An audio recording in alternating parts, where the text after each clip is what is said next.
ಷಷ್ಠೀದೇವಿಯೈ ನಮಃ.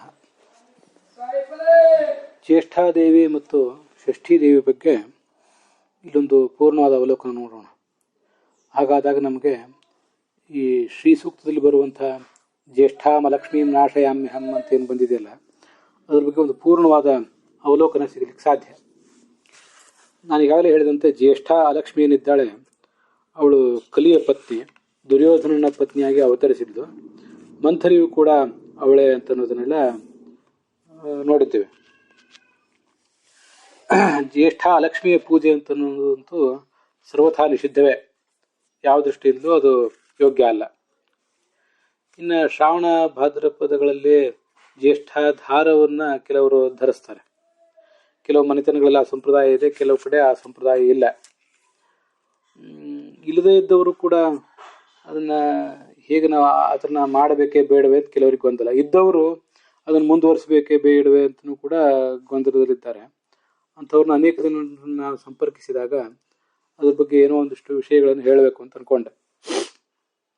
ಯಾರೇ ಮಾಡಿದವರು ನಾವು ಆ ಜ್ಯೇಷ್ಠಾದೇವಿ ಅಂದರೆ ಅವಳು, ನಾನೀಗಾಗಲೇ ಈ ಹಿಂದೆ ಹೇಳಿದ್ದೆ, ಆದಿಶಕ್ತಿಯ 8 ರೂಪಗಳಲ್ಲಿ ಒಂದದು. ಹಾಗೆ ಅಂತ ತಿಳ್ಕೊಂಡು ಅವಳನ್ನು ಧ್ಯಾನಿಸ್ಬೇಕು. ಜ್ಯೇಷ್ಠ ಅನ್ನೋದು ಅಲಕ್ಷ್ಮಿ ಕಲಿಯ ಪತ್ನಿ, ಅವಳನ್ನು ಯಾವುದೋ ಕಾರಣಕ್ಕಾಗಿ ನಾವು ಧ್ಯಾನಿಸ್ತಾ ಇದ್ದೀವಿ ಅಂತ ಯಾರೂ ಕೂಡ ಅನುಸಂಧಾನಕ್ಕೆ ತಂದುಕೋಬಾರದು. ಅದು ಅಶಾಸ್ತ್ರೀಯ ಮತ್ತು ಹಾನಿಕಾರಕ ಕೂಡ. ಜ್ಯೇಷ್ಠ ಧಾರವನ್ನು ಕೆಲವರು ಧರಿಸೋದು ಕಂಡು ಬರ್ತದೆ ಕೆಲವು ಮನೆತನಗಳಲ್ಲಿ, ಇನ್ನು ಕೆಲವು ಕಡೆ ಅದು ಕಂಡು ಬರೋದಿಲ್ಲ. ಆವಾಗೆಲ್ಲ ಏನು ಮಾಡಬೇಕು? ಕೆಲವರು ಅದನ್ನು ಬೇರೆಯವ್ರ ಮನೆಯಿಂದ ತಂದು ಧರಿಸ್ತಾರೆ.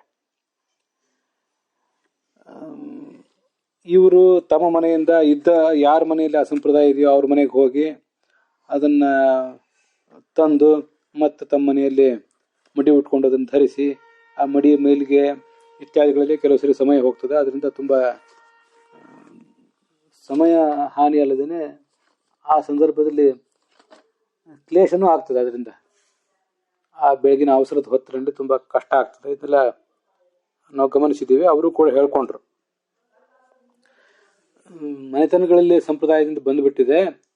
ಆದರೆ ಆ ಮನೆಯಲ್ಲಿ ಗಂಡಸರಾದವರು ಅಂದರೆ ಗಂಡಂದರು ಅಥವಾ ಮಕ್ಕಳು ವಿದ್ವಾಂಸರು ಇದ್ದರೆ ಅವರು ಇದನ್ನೆಲ್ಲ ಯಾಕೆ ಮಾಡ್ತಾ ಇದ್ದೀರಿ?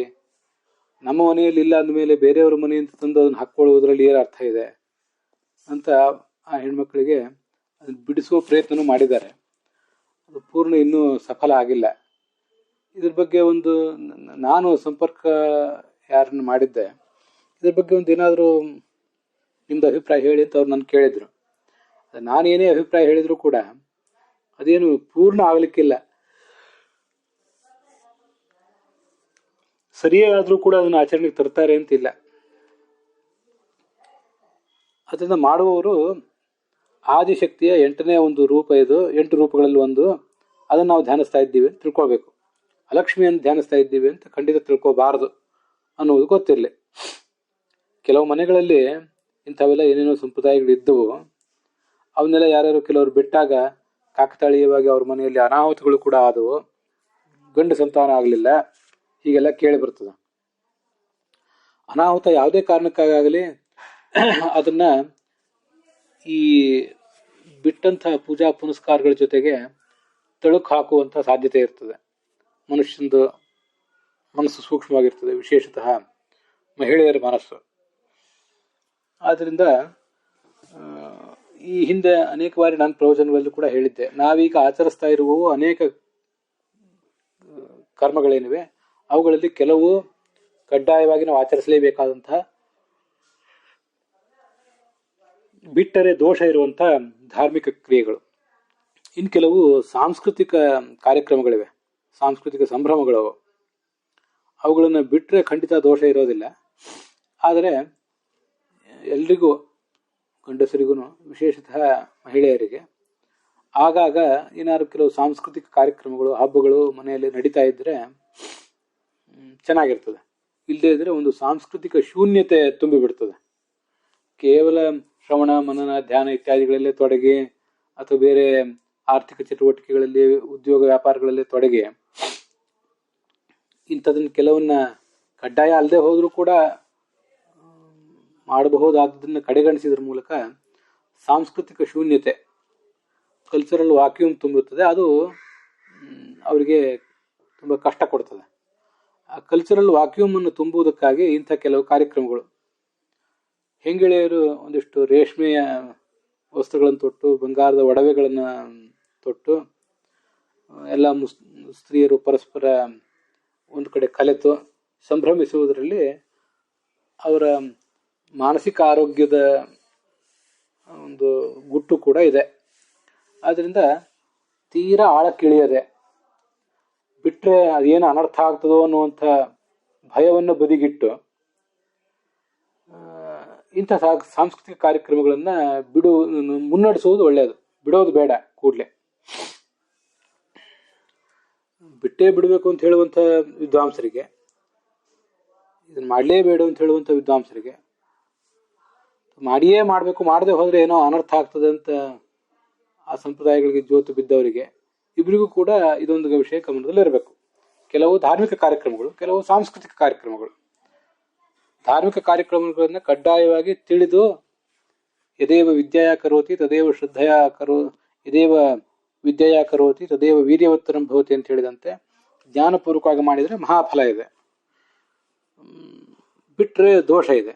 ಉಳಿದ ಸಾಂಸ್ಕೃತಿಕ ಕಾರ್ಯಕ್ರಮಗಳೇನಿವೆ ಇವುಗಳನ್ನು ಅನುಸರಿಸಿದ್ರಿಂದ ಜೀವನಕ್ಕೊಂದು ಸೊಬಗು ಬಂದಿತ್ತು.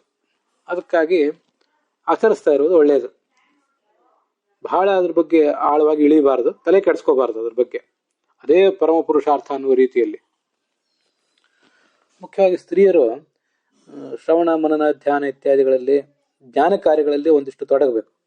ಹಾಗೆ ಅವರವರ ಸಂಪ್ರದಾಯ, ಅವರು ಸ್ಮಾರ್ತರಿರಲಿ, ವೈಷ್ಣವರಿರಲಿ, ಮತ್ತು ಯಾರೇ ಇರಲಿ, ಅವರವರ ಸಂಪ್ರದಾಯದಲ್ಲಿ ಪೂರ್ವಾಚಾರ್ಯರು, ಆ ಮತ ಪ್ರವರ್ತಕರು ಏನು ಸಿದ್ಧಾಂತಗಳನ್ನು ಪ್ರತಿಪಾದನೆ ಮಾಡಿದ್ದಾರೆ ಅದನ್ನೆಲ್ಲ ಸರಿಯಾಗಿ ಅರ್ಥ ಮಾಡಿಕೊಂಡು ಭಾರತ ಪುರಾಣ ಭಾಗವತಾದಿಗಳನ್ನು ತಮಗೆಷ್ಟು ಸಾಧ್ಯವೋ ಅಷ್ಟು ತಾವು ಅಧ್ಯಯನ ಮಾಡಿ ಅಥವಾ ಇನ್ನೊಬ್ಬರ ಮುಖದಿಂದ ಕೇಳಿ ಅಂಥ ಮೂಲ ಕಾರ್ಯಕ್ರಮಗಳನ್ನು ಉಳಿಸ್ಕೋಬೇಕು. ನಮ್ಮ ಸಂಸ್ಕೃತಿ ಧರ್ಮ ಉಳಿಯುವುದು ಅಂಥ ಮೂಲಭೂತವಾದ ಕಾರ್ಯಕ್ರಮಗಳಿಂದ.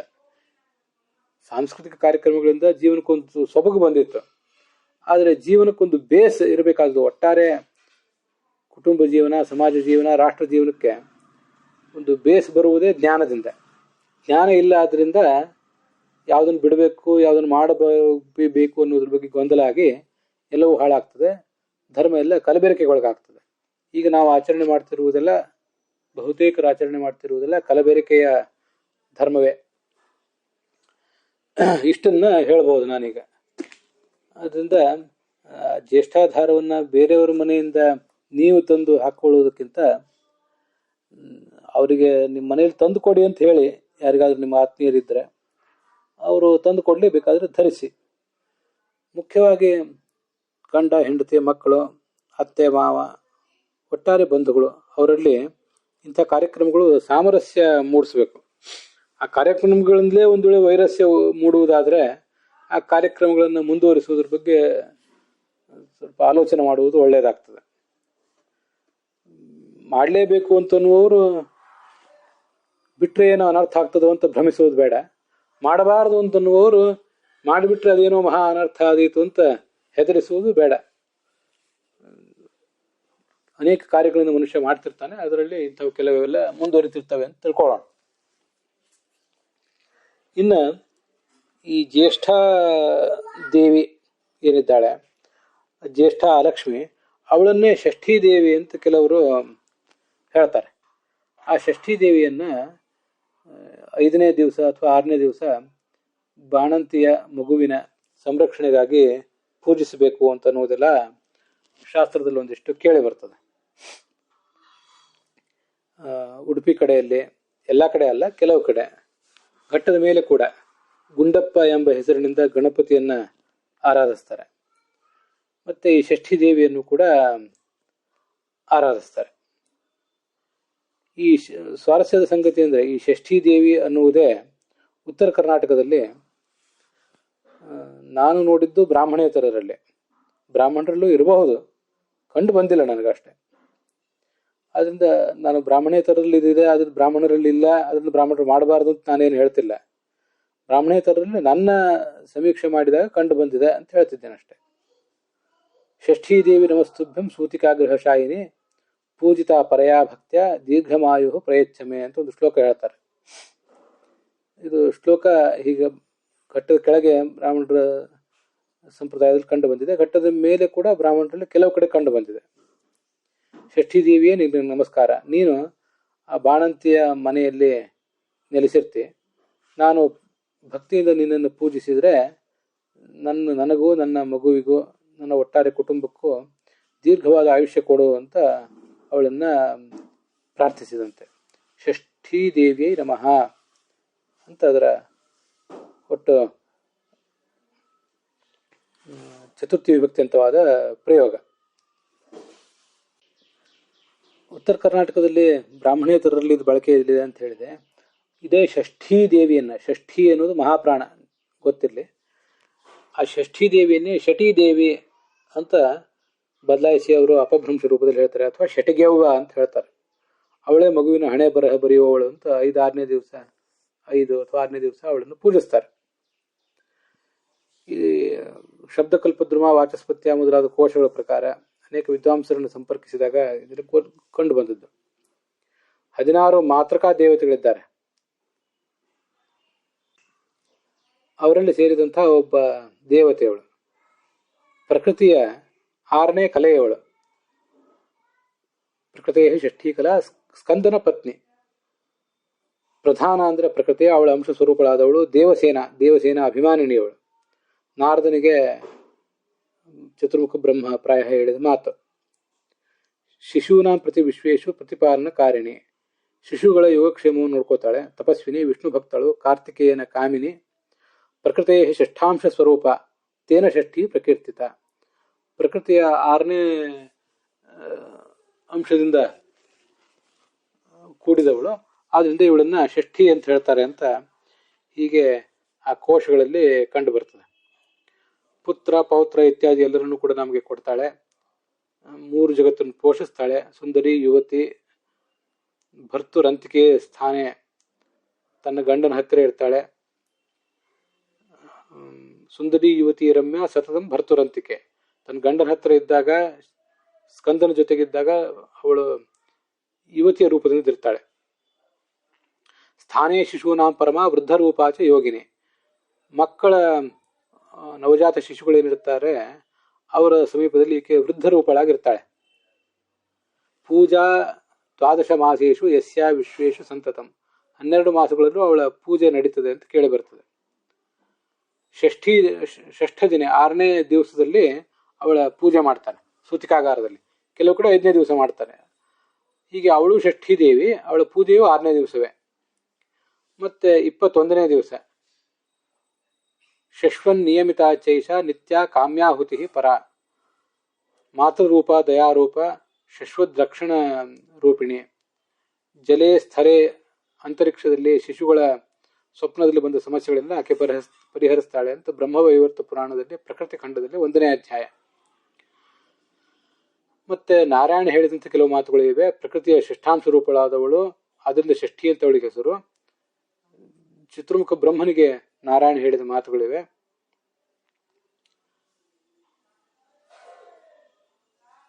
ರಾಜ ಪ್ರಿಯವ್ರತ ಅಂತ ಒಬ್ಬ ಇದ್ದ, ಸ್ವಯಂಭವ ಮುನಿವಿನ ಮಗ. ಅವನು ಬ್ರಹ್ಮನ ಆಜ್ಞೆಗನುಸಾರವಾಗಿ ಮದುವೆ ಮಾಡಿಕೊಂಡ. ಮತ್ತೆ ಸ್ವಲ್ಪ ದಿವಸ ಆದ್ಮೇಲೆ, ಎಷ್ಟು ದಿವಸ ಆದರೂ ಅವನಿಗೆ ಮಕ್ಕಳಾಗಲಿಲ್ಲ. ಮತ್ತೆ ಮಕ್ಕಳಾಗೋ ಸಲುವಾಗಿ ಒಂದು ಯಜ್ಞ ಮಾಡಿದ. ಸುಚಿರಂ ಕೃತದಾರಶ್ಚ ನಲೇಭೆ ತನಯಂ ತತಃ ಪುತ್ರೇಷ್ಟಿಂ ಕಾರಯಾಮಾಸ. ಅವನ ಪತ್ನಿಗೆ ಆ ಮುನಿ ಚರುವನ್ನು ಕೊಟ್ಟ, ಇದನ್ನು ಭಕ್ಷಣೆ ಮಾಡುವಂತ. ಅವಳು ಆ ಚರುವನ್ನು ಭಕ್ಷಿಸಿ ಗರ್ಭಿಣಿ ಆದಳು. 12 ವರ್ಷ ಆ ಗರ್ಭವನ್ನು ಧರಿಸಿದ್ಲಂತೆ. ಮುಂದಾದ್ಮೇಲೆ ಬಂಗಾರದಂತೆ ಹೊಳೆಯುವ ಮೈಬಣ್ಣವುಳ್ಳಂತ ಮಗುವೊಂದನ್ನ ಆಕೆ ಹೆತ್ತಳು, ಒಂದು ಗಂಡು ಮಗುವನ್ನ. ಅದು ಹುಟ್ಟುವಾಗಲೇ ಸತ್ತೋಗಿತ್ತು ಮಗು. ಈ ಮಗುವನ್ನ ರಾಜ ಸ್ಮಶಾನಕ್ಕೆ ತಗೊಂಡು ಹೊರಟ. ಅಲ್ಲೊಂದು ವಿಮಾನವನ್ನು ನೋಡಿದ. ಆ ವಿಮಾನದಲ್ಲಿ ದೇವಿ, ಸುಂದರಿಯಾದಂಥ ಒಬ್ಬಳು ದೇವಿ, ಅವಳನ್ನ ಹೀಗೆ ಕೇಳಿದಂತೆ ಅವನು, ಜ್ವಲಿತಾಂ ಕಾಂತಾಂ ಶಾಂತಾಂ ಸ್ಕಂದಸ್ಯ ನಾರದ, ಸ್ಕಂದನ ಪತ್ನಿ ಅವಳು, ನೀನು ಯಾರ ಪತ್ನಿ? ಆವಾಗ ಆ ದೇವಸೇನ ಹೇಳಿದ್ಲು, ಬ್ರಹ್ಮಣೋ ಮಾನಸೀ ಕನ್ಯಾ, ಬ್ರಹ್ಮನ ಮಾನಸ ಪುತ್ರಿ ನಾನು, ದೇವಸೇನೆಯ ಅಧಿಪತಿ ಅಭಿಮಾನಿನಿ, ನನ್ನನ್ನ ಸ್ಕಂದನಿಗೆ ಮದುವೆ ಮಾಡಿಕೊಟ್ಟಿದ್ದಾರೆ, ಮಾತೃಕಾ ದೇವತೆಗಳಲ್ಲಿ ನಾನೊಬ್ಬಳು. ಸ್ಕಂದ ಭಾರ್ಯಾಚ ಸುವೃತಾ ವಿಶ್ವೇ ಷಷ್ಠೀತಿ ವಿಖ್ಯಾತ ಷಷ್ಠಾಂಶ ಪ್ರಕೃತೆ. ಆ ಬಾಲಕನನ್ನ ಇಷ್ಟೆಲ್ಲ ಹೇಳಿ ಆ ಬಾಲಕನನ್ನ ತನ್ನ ಕೈ ತಗೊಂಡ್ಲು. ಮುಂದೆ ತನ್ನ ಮಹಾಜ್ಞಾನೇನ ತಪಸ, ತನ್ನ ಜ್ಞಾನ ತನ್ನ ತಪಶಕ್ತಿಯಿಂದ ಆ ಮಗುವನ್ನು ಆಕೆ ಬದುಕಿಸಿದ್ಲು. ಮುಂದೆ ಆ ಮಗುವನ್ನು ಎತ್ತಿಕೊಂಡು ಆಕೆ ಗಗನಕ್ಕೆ, ಆಕಾಶಕ್ಕೆ, ಅಂತರಿಕ್ಷಕ್ಕೆ ಹೋಗ್ಲಿಕ್ಕೆ ಉದ್ಯುಕ್ತಳಾದ್ಲು. ಆಗ ರಾಜ ಮತ್ತೆ ಅವಳನ್ನು ಸ್ತೋತ್ರ ಮಾಡಿ ಸಂತೋಷಪಡಿಸಿದ. ತ್ರಿಷು ಲೋಕೇಶು ರಾಜಾತ್ವಂ ಸ್ವಯಂಭೂ ಮನೋಸ್ವತಃ, 3 ಲೋಕಗಳಲ್ಲೂ ರಾಜನಾಗ್ತಿ, ನನ್ನ ಪೂಜೆಯನ್ನು ಕೂಡ ನೀನು ಸ್ವಯಂ ಮಾಡು, ಹಿಂದೆನೂ ಮಾಡಿದ್ದಿ, ನಿನ್ನ ಮಗನನ್ನು ನಿನಗೆ ಕೊಡ್ತೇನೆ.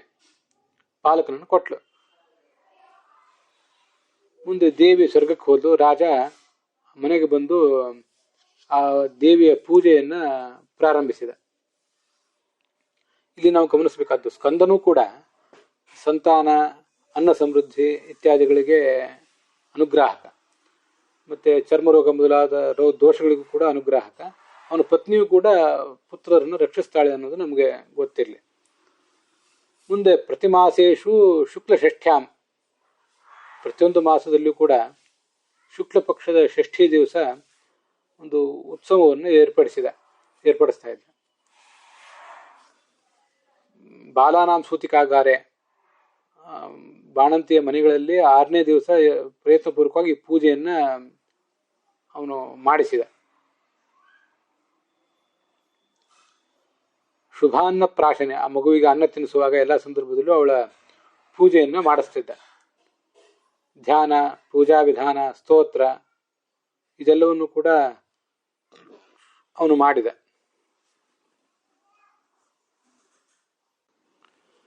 ಈ ಷಷ್ಠೀ ದೇವಿಯನ್ನ ಶಾಲಗ್ರಾಮದಲ್ಲಿ ಒಂದು ಕಲಶದಲ್ಲಿ, ವಟ ವೃಕ್ಷದ ಆಲದ ಬುಡದಲ್ಲಿ, ಗೋಡೆ ಮೇಲೆ ಗೊಂಬೆ ರೂಪದಲ್ಲಿ ಚಿಂತಿಸಬಹುದು, ಪೂಜಿಸಬಹುದು ಅಂತಿದೆ. ಶಾಲಗ್ರಾಮ ಅಂತಿದೆ. ಶಾಲಗ್ರಾಮದಲ್ಲಿ ಈ ದೇವಿಯನ್ನು ಪೂಜಿಸುವುದು ಶಾಸ್ತ್ರೀಯ ಆಗ್ಲಿಕ್ಕಿಲ್ಲ, ಅದನ್ನ ನಾವು ಬಿಟ್ಟು ಬಿಡೋಣ. ಉಳಿದ ಕಡೆ ಅವಳನ್ನ ಪೂಜಿಸಬಹುದು. ಶುಭದಾಂ ಜಗತ್ ದಯಾರೂಪಾಂ ಜಗತ್ ಪ್ರಸೋಂ ಶ್ವೇತ ಪಂಚಕ ವರ್ಣಾಭಾಂ, ಬಿಳಿಯ ಸಂಪಿಗೆ ಹೂವಿನಂತೆ ಅವಳ ಬಣ್ಣ. ಹೂಗಳನ್ನ ಅವಳಿಗೆ ಅರ್ಪಿಸಬೇಕು, ಗಂಧ, ಫಲ, ಧೂಪ ಇತ್ಯಾದಿ ಎಲ್ಲನೂ ಕೂಡ.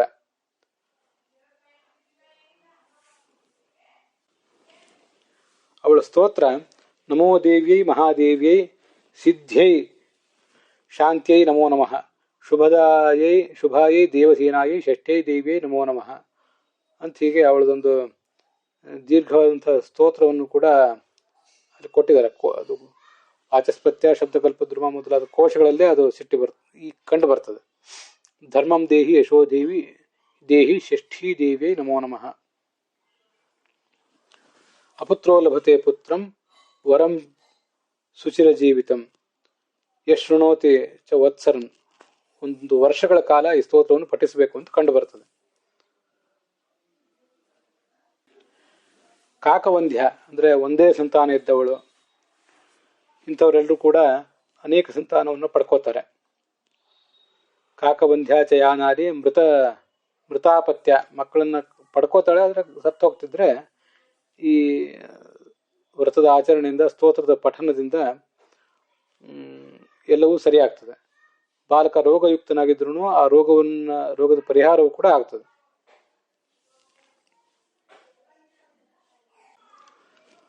ಆದರೆ ಷಷ್ಠೀ ದೇವಿಯನ್ನು ಪೂಜಿಸುವವರು ಕೂಡ ಈ ಷಷ್ಠೀ ದೇವಿಯೇ ಜ್ಯೇಷ್ಠ ಅಲಕ್ಷ್ಮಿ ಅಂತ ಒಂದು ವೇಳೆ ಯಾರಾದರೂ ತಿಳಿದಿದ್ರೆ ಅದು ಶಾಸ್ತ್ರೀಯ ಆಗೋದಿಲ್ಲ. ಜ್ಯೇಷ್ಠಾಲಕ್ಷ್ಮಿ ಅನ್ನೋಳು ಬೇರೆನೆ, ಷಷ್ಠಿ ಅಂದರೆ ಅವಳು ಸ್ಕಂದನ ಪತ್ನಿ, ಜ್ಯೇಷ್ಠಾಲಕ್ಷ್ಮಿ ಕಲಿಯ ಪತ್ನಿ. ಅದನ್ನು ಪ್ರತ್ಯೇಕಿಸಿ ತಿಳ್ಕೊಳ್ಬೇಕು. ವಿದ್ವಾಂಸರ ಜೊತೆ ಸಮಾಲೋಚನೆ ಮಾಡಿದಾಗ ಆ ಅಭಿಪ್ರಾಯ ಕಂಡು ಬಂತು. ಷಷ್ಠೀದೇವಿಯನ್ನು ಪೂಜಿಸುವುದು ಕಡ್ಡಾಯವೋ ಅಲ್ಲವೋ ಅಂತ ಅನ್ನೋದು ಅವರವ್ರಿಗೆ ಬಿಟ್ಟದ್ದು. ಮನೆಯಲ್ಲೂ ಮಾಡ್ತಾರೆ, ಬ್ರಾಹ್ಮಣರಲ್ಲೂ ಕಂಡು ಬಂದಿದೆ, ಬ್ರಾಹ್ಮಣೇತರರಲ್ಲೂ ಕಂಡು ಬಂದಿದೆ. ಷಷ್ಠಿಯೇ ಶಟಿ ಅಥವಾ ಶಟಿಗೆವ್ವ ಅಂತಾಗಿದೆ. ಬ್ರಹ್ಮ ಹಣೆ ಬರಹ ಬರಿತಾನೆ. ಆಗ ಜ್ಯೇಷ್ಠ ಲಕ್ಷ್ಮಿ ಅಲ್ಲಿ ಆ ಮಗುವಿಗೆ ತೊಂದರೆ ಕೊಡಲಿಕ್ಕೆ ಉದ್ಯುಕ್ತಳಾಗಿರ್ತಾಳೆ. ಆಗ ಆ ಜ್ಯೇಷ್ಠ ಲಕ್ಷ್ಮಿಗೆ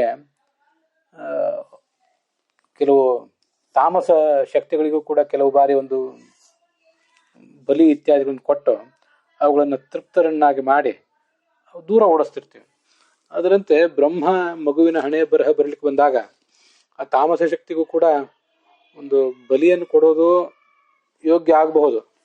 ಅದಕ್ಕೆ ನಾವು ನಮಸ್ಕಾರ ಏನು ಮಾಡೋದು ಬೇಡ, ಅಂತೂ ಅದು ದೂರ ಹೋಗಲಿ, ಆ ಬಲಿಯನ್ನು ತಿಂದು ಅಪಸರ್ಪತ್ತು ಆ ಜ್ಯೇಷ್ಠ ಲಕ್ಷ್ಮಿ ಅಂತ. ಹೀಗೆ ಆ ದೃಷ್ಟಿಯಿಂದ ಬಲಿ ಕೊಡಬಹುದು. ಹಾಗೆ ಕೊಡೋ ಅನುಸಂಧಾನ ಕೆಲವು ಕಡೆ ಕಂಡು ಬರ್ತದೆ. ಆದರೆ ನಮಸ್ಕಾರ ಮಾಡೋದೇನಿದೆ ಅದು ಆ ಜ್ಯೇಷ್ಠ ಲಕ್ಷ್ಮಿಗೆ ಮಾಡಬಾರದು. ಮತ್ತೆ ಜ್ಯೇಷ್ಠ ಲಕ್ಷ್ಮಿಯನ್ನ ಪ್ರತೀಕವನ್ನಾಗಿಟ್ಕೊಂಡು ಅವಳ ಪ್ರತೀಕದಲ್ಲಿ ಭಗವಂತನನ್ನು ಆರಾಧನೆ ಮಾಡುವುದು ಕೂಡ ಸಲ್ಲದು. ಷಷ್ಠಿ ದೇವಿಯನ್ನೇ ಸ್ಕಂದನ ಪತ್ನಿಯನ್ನ ಅಧಿಷ್ಠಾನವನ್ನಾಗಿ ಮಾಡಿಕೊಂಡು ಅವಳ ಅಧಿಷ್ಠಾನದಲ್ಲಿ ಭಾರತೀಯ ಮುಖ್ಯ ಪ್ರಾಣಾಂತರ್ಗತನಾದಂಥ ನಾರಾಯಣನನ್ನ ಆರಾಧಿಸಬೇಕು, ಲಕ್ಷ್ಮೀನಾರಾಯಣನನ್ನು ಆರಾಧಿಸಬೇಕು. ಜ್ಯೇಷ್ಠ ಲಕ್ಷ್ಮಿಗೆ ಸಂಪ್ರದಾಯ ನಿಮ್ಮಲ್ಲಿ ಇದ್ರೆ ಈಗಾಗಲೇ ಯಾರಲ್ಲಿ ಆದರೂ ಒಂದು ಆಹುತಿಯನ್ನು ಕೊಟ್ಟು ಅದನ್ನ ದೂರ ಸರಿಸಬೇಕು, ಅದರಿಂದ ಮಗುವಿಗೆ ಏನೂ ಆಗದೇ ಇರಲಿ ಅಂತ. ಕೆಲವು ಕಡೆ ಈ ಶಟಿಗೆವನ್ನೇ ಆ ಮಗುವಿನ ಹಣೆ ಬರಹ ಬರೆಯುವುದು, ಬ್ರಹ್ಮ ಬರೆಯುವುದು ಅಂತ ಕೆಲವು ಕಡೆ. ಬ್ರಹ್ಮ ಬರೆಯುವಾಗ ಜ್ಯೇಷ್ಠ ಲಕ್ಷ್ಮಿ ಅದಕ್ಕೆ ತೊಂದರೆ ಕೊಡ್ತಾಳೆ ಅಂತ ಕೆಲವ್ರದ್ದು ಅಭಿಪ್ರಾಯ. ಹಣೆ ಬರಹ ಬರೆಯುವವಳೇ ಈ ಷಷ್ಠೀ ದೇವಿ, ಜ್ಯೇಷ್ಠಾದೇವಿ ಅಲ್ಲ, ಷಷ್ಠೀ ದೇವಿ ಅಥವಾ ಶಟೀ ದೇವಿ ಅಂತ ಇನ್ನು ಕೆಲವ್ರದ್ದು ಅಭಿಪ್ರಾಯ. ಇವೆಲ್ಲ ಹೀಗೆ ಬೇರೆ ಬೇರೆ ಕಡೆ ಕಂಡು ಬರ್ತವೆ. ಈ ಷಷ್ಠೀ ದೇವಿ ಬಗ್ಗೆ ಕೆಲವು ಕಡೆ ಕಂಡು ಬಂದಿದ್ರೆ, ಇನ್ನು ಕೆಲವು ಕಡೆ 5ನೇ ದಿವಸ ಸಾಯಂಕಾಲ ಈ ಮಾಡಬೇಕಾದ ಪೂಜೆ ಬಗ್ಗೆ ಉತ್ತರ ಕರ್ನಾಟಕದ ಬ್ರಾಹ್ಮಣರಲ್ಲಿ ಕಂಡು ಬಂತು. ನಾನು ಕೆಲವು ಹಿರಿಯ ಮುತ್ತೈದೆಯರನ್ನು ಮಾತಾಡಿಸಿದಾಗ, ಈ ಬಾಣಂತಿಗೆ ಬೇಕಾದ ಬಜೆ ಮೊದಲಾದ ಸಾಮಾನುಗಳು ಇರ್ತಾವಲ್ಲ, ಅವನ್ನೆಲ್ಲ ಮೊದಲೇ ಖರೀದಿ ಮಾಡಬಾರದು. ಶಿಶುವಿನ ಜನನದ 5ನೇ ದಿವಸದಿಂದ ಪ್ರಾರಂಭಿಸಿ ಖರೀದಿ ಮಾಡಬೇಕು. ಆ ಮಗುವಿನ ಕಂಠದಲ್ಲಿ ಜ್ಯೂತಿ ಅನ್ನುವಂಥದ್ದು ಒಂದನ್ನು ಕಟ್ತಾರಂತೆ. ಜ್ಯೂತಿ ಅಂದ್ರೆ ಒಂದು ಗೊಂಬೆ ಚಿತ್ರ ಅಂತ ಹೀಗೆ ಕಂಡು ಬರ್ತದೆ, ಅದಕ್ಕೆ ಪೂಜೆ ಮಾಡ್ತಾರೆ. ಆ ಹೆಸರಿಡುವಾಗ ಆ ಮಗುವಿನ ಸೋದರತ್ತೆ ಆ ಮಗುವಿನ ಕಿವಿಯಲ್ಲಿ ಜ್ಯೂತಿ ಜ್ಯೂತಿ ಅಂತ ಹೀಗೆ ಹೇಳ್ತಾ ಇರ್ಬೇಕಂತೆ. ಕೆಲವು ಕಡೆ ಆ ಜ್ಯೂತಿಯ ಚಿತ್ರ ಅದು ಬಂಗಾರದಿರ್ತದೆ, ಕೆಲವು ಕಡೆ ಬೆಳ್ಳಿದಿರ್ತದೆ, ಹೀಗೆಲ್ಲ ಕಂಡು ಬರ್ತದೆ. ಇಲ್ಲಿ ಈ ಜ್ಯೂತಿನೋ ಅಥವಾ ಜಕಾರಕ್ಕೆ ಯಕಾರದ ಒತ್ತಿದ್ದು ಜ್ಯೂತಿನೋ ಅದು ಗೊತ್ತಾಗೋದಿಲ್ಲ. ನನ್ನ ಕಿವಿ ಕೇಳಿ ಬಂದದನ್ನ ಇಲ್ಲಿ ಹೇಳಿದ್ದೇನೆ ಅಷ್ಟೆ.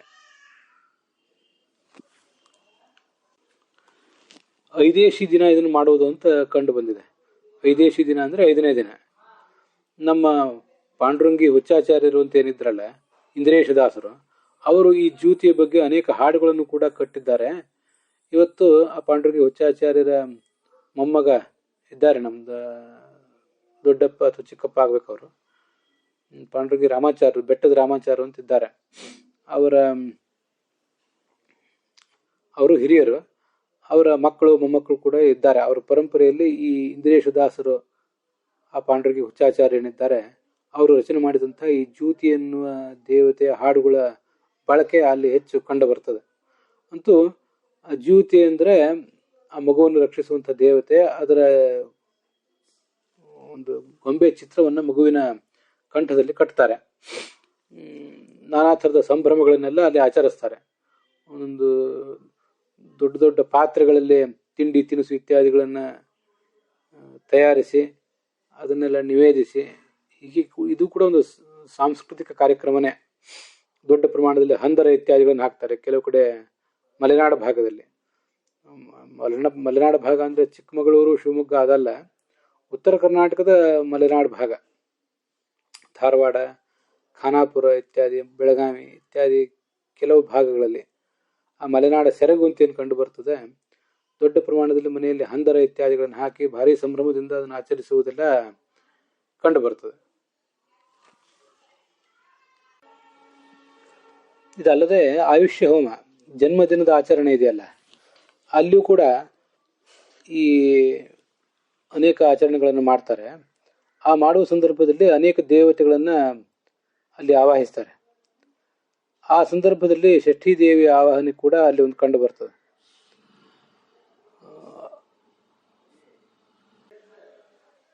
ಪಿತೃಗಣಗಳು, ಪ್ರಜಾಪತಿ, ವೇದವ್ಯಾಸ, ಮರುದ್ಗಣಗಳು, ಹನುಮಾನ್, ಅಶ್ವತ್ಥಾಮ, ಬಲಿ, ವಿಭೀಷಣ, ಕೃಪ, ಮಾರ್ಕಂಡೇಯ, ಷಷ್ಠಿ, ಪ್ರಹ್ಲಾದ, ಭಾನು, ವಿಘ್ನೇಶ ಇವರನ್ನೆಲ್ಲ ಹೀಗೆ ಆರಾಧಿಸುವುದು ಅಲ್ಲಿ ಕಂಡು ಬರ್ತದೆ. 16 ಜನರದ್ದು ಆವಾಹನೆ ಏನೇನೋ ಕಂಡು ಬರ್ತದೆ. ಅದರಲ್ಲಿ ಷಷ್ಠೀ ದೇವಿದು ಕೂಡ ಒಂದು ಇದೆ. ಷಷ್ಠೀ ದೇವಿಯೈ ನಮಃ ಷಷ್ಠೀ ದೇವಿ ಆವಾಹಯಾಮಿ ಅಂತ 13ನೇ ಸಂಖ್ಯೆ ಷಷ್ಠೀ ದೇವಿದಿದೆ. ಮತ್ತೆ ಶ್ಲೋಕವನ್ನು ಕೂಡ ನಾನು ಈಗಾಗಲೇ ಹೇಳಿದೆ, ಷಷ್ಠೀ ದೇವಿ ನಮಸ್ತುಭ್ಯಂ ಸೂತಿಕಾಗ್ರಹಶಾಯಿನಿ ಅಂತ. ಮತ್ತೆ ಈ ಎಲ್ಲ ದೇವತೆಗಳ ಬಗ್ಗೆನೂ ಕೂಡ ಶ್ಲೋಕಗಳಿವೆ. ಗಣಪತಿ, ಅಶ್ವತ್ಥಾಮ, ವಸಿಷ್ಠ ಕುಲದಲ್ಲಿ ಹುಟ್ಟಿದಂಥ ವೇದವ್ಯಾಸ, ಚಿರಂಜೀವಿಗಳಾದವರೆಲ್ಲರದು ಕೂಡ ಅಶ್ವತ್ಥಾಮ, ಬಲಿ, ವ್ಯಾಸ, ಹನುಮಾನ್, ವಿಭೀಷಣ, ಕೃಪ, ಪರಶುರಾಮ, ಹೀಗೆ ಅವತ್ತೆಲ್ಲ ಕೃಪಂದು ಇಲ್ಲಿ ಕಂಡು ಬಂದಿಲ್ಲ, ಆದರೂ ಕೃಪಂದು ಇದೆ. ಹೀಗೆ ಎಲ್ಲ ಚಿರಂಜೀವಿಗಳಾದವರು ಅವ್ರ ಸ್ತೋತ್ರ ಇದೆ. ಅದರ ಆ ಚಿರಂಜೀವಿಗಳ ಅನುಗ್ರಹದಿಂದ ಮಗುವು ಚಿರಂಜೀವಿ ಆಗಲಿ ಅಂತ ಅದರ ಪ್ರಾರ್ಥನೆ. ಅಲ್ಲಿ ಷಷ್ಠೀ ದೇವಿಯ ಕುರಿತಾಗಿ ಕೂಡ ಈ ಥರದ ಶ್ಲೋಕ ಕಂಡು ಬರ್ತದೆ. ಕೊನೆಯ ಬಾರಿ ಮತ್ತೊಮ್ಮೆ ಆ ಶ್ಲೋಕ, ಷಷ್ಠೀ ದೇವಿ ನಮಸ್ತುಭ್ಯಂ ಸೂತಿಕಾಗ್ರಹ ಶಾಯಿನಿ ಪೂಜಿತಾ ಪರಯಾ ಭಕ್ತ್ಯ ದೀರ್ಘಮಾಯು ಪ್ರಯಚ್ಛಮೆ ಅಂತ. ಸೂತಿಕಾಗ್ರಹದಲ್ಲಿರುವ ಷಷ್ಠೀ ದೇವಿಯೇ ನನ್ನ ಭಕ್ತಿಯ ಪೂಜೆಯನ್ನು ಸ್ವೀಕರಿಸಿ ನನಗೆ ದೀರ್ಘಾಯುಷ್ಯವನ್ನು ಕೊಡು ಅಂತ ಅವಳಲ್ಲಿ ಈ ಕುಟುಂಬದ ಪ್ರಾರ್ಥನೆ ಒಟ್ಟಾರೆ. ಹೀಗೆ ಷಷ್ಠೀ ದೇವಿಯನ್ನ ಪೂಜೆ ಮಾಡಬೇಕು, ಕಡ್ಡಾಯ ಅಲ್ವೋ ಅದು ವಿಷಯ ಬೇರೆ. ಷಷ್ಠೀ ದೇವಿಯೇ ಜ್ಯೇಷ್ಠ ಅಲಕ್ಷ್ಮಿ ಅಲ್ಲ ಅನ್ನೋದು ಗೊತ್ತಿರಲಿ. ಜ್ಯೇಷ್ಠ ಲಕ್ಷ್ಮಿಯ ಪೀಡೆ ಮಗುವಿಗೆ ತಟ್ಟಬಾರದು ಅಂತಿದ್ರೆ ಅವಳಿಗೆ ಒಂದು ಬಲಿ ರೂಪದಲ್ಲಿ ಕೊಟ್ಟು ಅವಳನ್ನು ದೂರ ಇಡಬೇಕು. ಅವಳ ಪ್ರತೀಕದಲ್ಲಿ ಭಗವಂತನನ್ನು ಆರಾಧನೆ ಮಾಡುವುದು ಯೋಗ್ಯ ಅಲ್ಲ. ಜ್ಯೇಷ್ಠಾದೇವಿಯನ್ನು ನಾವು ಆರಾಧನೆ ಮಾಡೋದಿದ್ರೆ ಅದು ಕೂಡ ಪ್ರಕೃತಿಯ 8ನೇ ಒಂದು ಅಂಶ. ಷಷ್ಠೀ ದೇವಿ ಪ್ರಕೃತಿಯ 6ನೇ ಒಂದು ಅಂಶ, 6 ರೂಪಗಳಲ್ಲಿ ಒಂದು. ಜ್ಯೇಷ್ಠ ಧಾರವನ್ನು ಧಾರಣೆ ಮಾಡುವವರು ಕೂಡ ಮಾಡಬೇಕು ಅಂತಿದ್ರೆ ಸಾಂಸ್ಕೃತಿಕ ಕಾರ್ಯಕ್ರಮಗಳಲ್ಲಿ ಅದೊಂದು ಅಂತ ತಿಳ್ಕೊಂಡು ಅಷ್ಟೇ ಭಾವನೆಯಿಂದ ಇನ್ನೊಬ್ಬರ ಮನೆಯಿಂದ ಅದನ್ನು ತರಿಸಿ ತಮ್ಮ ಮನೆಯಲ್ಲಿ ಇಲ್ಲದೆ ಹೋದರೆ, ಮಾಡಬೇಕು ಅಂತಿದ್ರೆ, ಇಲ್ಲದೇ ಇದ್ರೂ ಮಾಡಬೇಕು ಅಂತಿದ್ರೆ ಹೀಗೆ ಮಾಡುವುದು ಒಳ್ಳೆಯದು. ಇದ್ರ ಬಗ್ಗೆ ಮತ್ತೇನಾದರೂ ಅಭಿಪ್ರಾಯಗಳು ಕಂಡು ಬಂದರೆ ನಾನು ಮತ್ತೊಂದು ಬಾರಿ ಅದನ್ನು ತಿಳಿಸ್ತೇನೆ.